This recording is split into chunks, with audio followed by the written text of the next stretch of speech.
Colby, finally the fight week you've been waiting such a long time for, man. I know you wanted this fight much sooner than it happened, but as we talked about earlier this year, you're waiting for New York, Madison Square Garden. Does this feel like the right time for all this to finally happen? Yeah, I think it's the perfect time. This first fight was supposed to be in Madison Square Garden, so better late than never. Now we get to do the rematch here. It makes it that much bigger and that much more special. So I'm just so excited for Saturday night and got so many surprises in store. Yeah, can you give us any hints of what those might look like? Oh, come on, man. I'm the king of spoilers, but I can't be giving no spoilers out, You watch the beginning of a movie, you don't get to see the end. You got to pay attention. You got to watch the movie to see the ending. Unless we follow you on Twitter, then we might find out first. You might follow me on Twitter, but I can't promise or make any guarantees.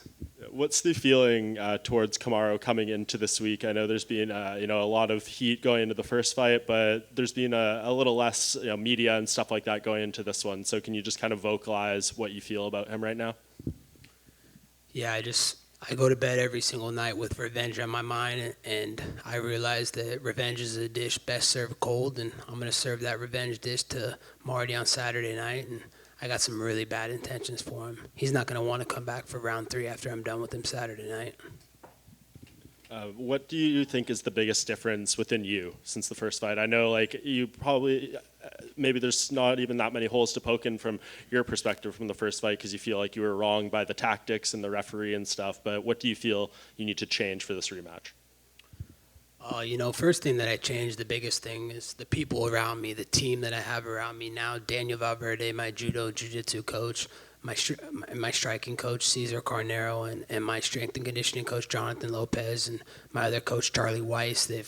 I just have a newfound energy around me, people that actually genuinely care about me, and they want to see me win. They're not just showing up to get paychecks and just work to throw me out there into the fire. They actually have been developing my skills, and we've been growing as a fighter every single day, and you're going to see new wrinkles in my game. We've updated the software. I'm going to control alt delete Marty on Saturday night.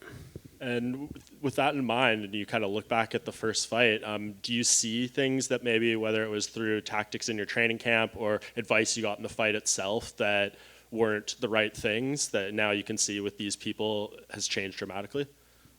Absolutely. If you go back and look at the first fight and the instructions that I were getting, they were telling me something that I do every single day. They were saying, Colby, breathe.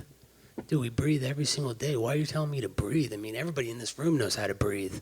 Not everybody knows how to fight and knows how to instruct fighters and the right instructions to fight. So I made a lot of mistakes in that first fight, and that was my worst night, and I was still able to do that, and that was his best night. So Saturday night, you're going to see the upgraded software. And it's been a long layoff for you. Are you someone who has any belief in cage rust, or do you think once you get in there, it's just going to be right back into your groove?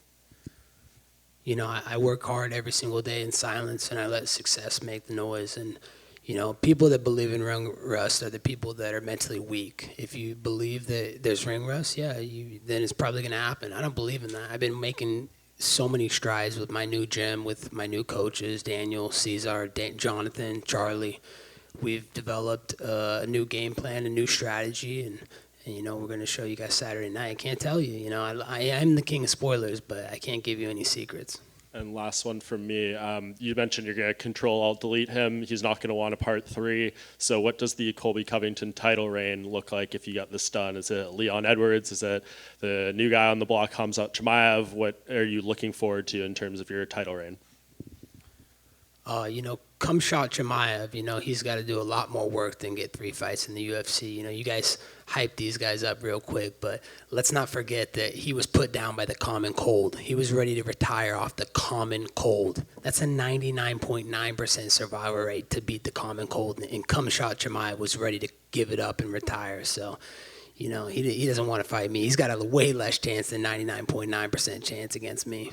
So who do you think it will be? As the people's champion, I do what the people want and what the UFC wants. Whoever the biggest fight is, that's the fight I want, But, I'll leave that hands in the people and the UFC who they want me to fight next. Colby, I'm not sure that's the proper pronunciation of Chimaev's first name. We'll just throw that out there. But I want to ask you, what did your new coaches say? I'm sure you guys sat down and watched the first fight, right? And they weren't involved. What were their immediate observations that they saw that they knew they could make a difference with you? What's the proper way to say his name then? It's not Khamzat? I don't think so. Oh, is Some of those are a little tricky, I know, but I think it's Khamzat, I believe. Oh, tomato. Fair enough, fair enough. Whatever. So what were the observations when you? I mean, you guys probably sat down and watched the fight, right? What did they see in that? We just saw a lot of mistakes that I made. We saw, how I was fighting emotional. I threw my game plan out the window. I just wanted to put a good show for the fans, and I didn't stick to what got me to the dance. And that's pace, pressure, wrestling, and just an all-rounded mixed martial arts game. So we've dissected every second of it, every millisecond of it, and we see a lot of the tendencies and patterns that he has in his game, and we just know we're going to expose him Saturday night. So God bless, Cesar Carnero and Daniel Valverde, Charlie Weiss, and Jonathan Lopez. We had a great game plan, and we're ready to go. Colby, right here. You've changed camps, but Kamaru's also changed camps. In his last 2 fights, he's actually put his opponents away after you've called him Marty Snoozman for so long. So have you seen any changes in his game at all, and are you expecting a completely different fight from him as well? Marty Fake Usman, he's been fighting lightweights. He hasn't fought a welterweight like me. He's been fighting a guy that was a journeyman that had all the hype that the media put lightning on a bottle on this guy. I'm talking about Street Judas Masvidal. The guy's got double-digit losses, almost 20 losses on his record. You talk about hype. That makes you the best pound-for-pound fighter by knocking out a guy like that. Dude, I was knocking that guy out for the last 15 years. I beat him up, knock him out in my living room for free every single night when we lived together. There's no impressive or honor in doing that. And the other guy he beat, Gilbert, that guy is a lightweight. Like, the guy was getting knocked out by a hooker. Like, what's so honorable about that? What makes him pound for pound? I'm going to expose him Saturday night. And, Marty Usman is not going to have nowhere to run or hide. Colby, one of the big stories coming into this fight, I think, is that Kamaru's striking is the aspect of his game that's particularly evolved. Do you agree with that assessment, or do you think he remains the same as when you fought him? He remains exactly the same. He's able to take these guys down, get them tired, they drop their hands, and he lands a big shot. Nothing impressive. He can't take me down.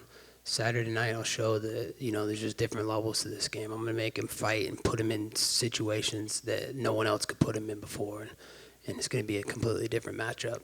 I saw an interview he did yesterday where he had expressed an interest in boxing Canelo Alvarez. Do you think that might be a sign that he's overlooking you? Just more fake news and easier landing for him. He just wants a way out for after I beat him up on Saturday night for him to say, oh, he wasn't focused. Oh, I was, it just gives him an exit plan, like, oh, I was focused on Canelo. Oh, I was focused on going up a weight. I wasn't focused on Colby. Let me, be begging the UFC for a rematch.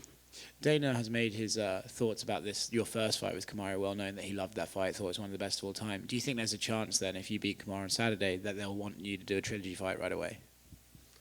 I hope so. I'd love to beat him up back-to-back times, but I just know I'm going to give him life-altering damage Saturday night, and he's not going to come back for a trilogy. He's going to probably retire. Thank you. Colby, to your left over here. I know you're saying no spoilers, but would it be kind of nice to be the first guy to ever take down Usman? You're looking to wrestle maybe a little bit? I can't dive too much into my game plan or what I want to do, but, yeah, there'd be a nice little feather in a cap, take that stat from him. I know I can do it. I'm the guy to do it. He's Division II scrub. I was a Division I All-Star, and so there's levels to the wrestling game, and there's a reason he didn't try and shoot on me in the first fight. So you'll definitely see a more well-rounded mixed martial arts skill set this fight from me. And not to overlook him or anything, but do you have aspirations of maybe being a double champ, whether it's to drop to lightweight or middleweight after you get the welterweight title? Absolutely. I see both weight classes is very open for me. The guy at middleweight can't wrestle. He got taken down by a guy that's never wrestled in his life. And in the lower weight class, that guy's a scrub too. So I'd love to get my hands on Louisiana Swamp Trash, Dustin Poirier. He talked all that shit to the media, said it's on site with me. So guess what, Dustin? You name the site. Let's do it. Bring that little Jezebel of a wife and that little prop you call as a kid. And last thing for me, on this event, we also have Rose and Weili too. And in the lead up to that first fight, there was kind of some controversy with comments Rose made. Don't know if you saw those, but if you did, do you think that they were crossing the line as somebody, rather outspoken yourself? I can't say that I saw it. I don't really pay attention to anything other than what's on my plate ahead of me. I got to focus on the business that I got Saturday night, and that's getting revenge. I wake up every single morning with that revenge and vengeance on my mind, and just have nothing else in my head but getting that revenge. Hey, Chaos, right here. You're having quite the day on the microphone, if I may say so. but I have a question for Colby. Do you ever miss those days where you didn't have to always publicly turn it up to an 11?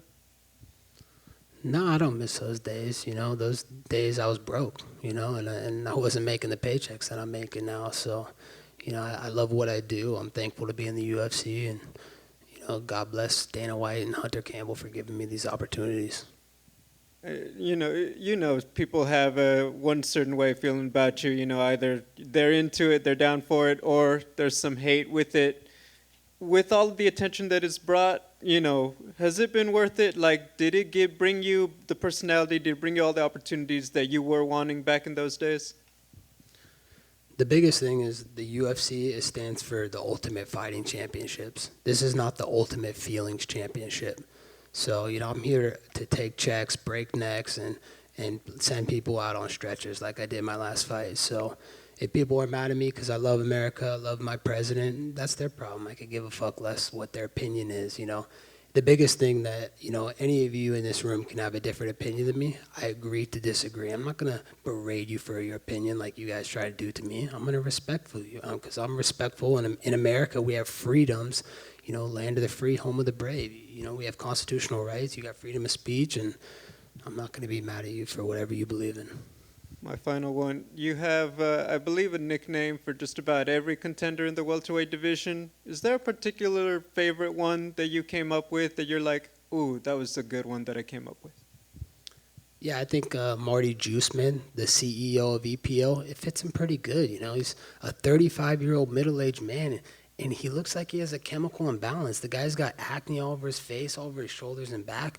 Why is that? Are you going through puberty at 35? I thought men did that at like 16 or 17. Thank you. Weird.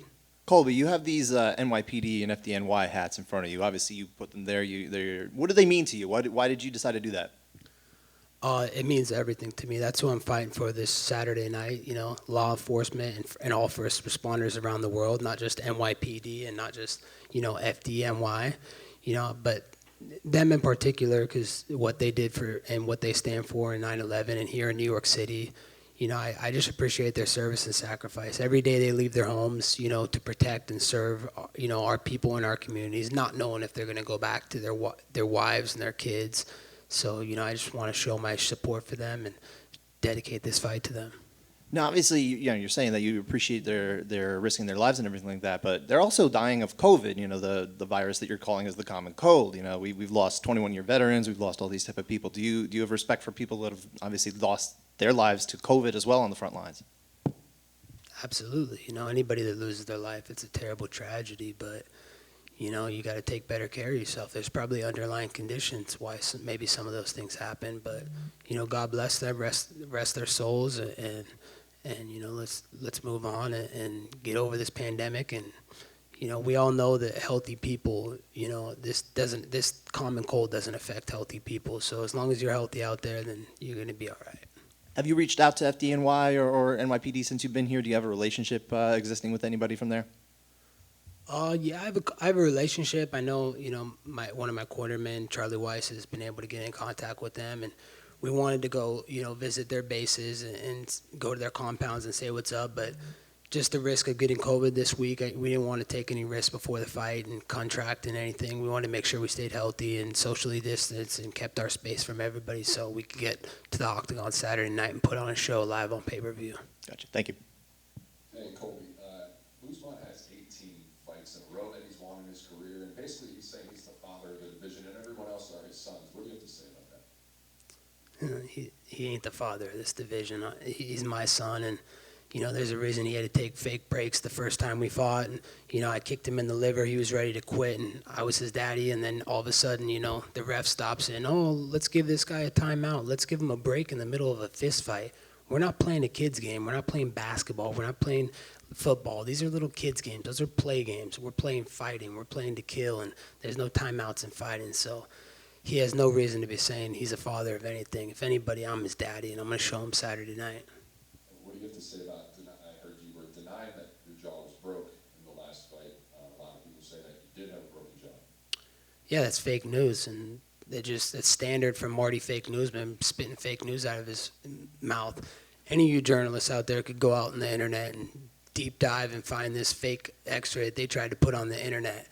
Look at the way it read my name. It said Colby Covington, face across. Everybody knows on the X-ray scan that it would show your name upside down. So all the fake journalists in the crowd right now that put that fake X-ray out there just shows why you're fake news and you're in the littlest sports league. Colby, over here on your right. It seems like you're about a plus 245 underdog for this rematch. Considering how close the first fight was, does that surprise you or upset you at all?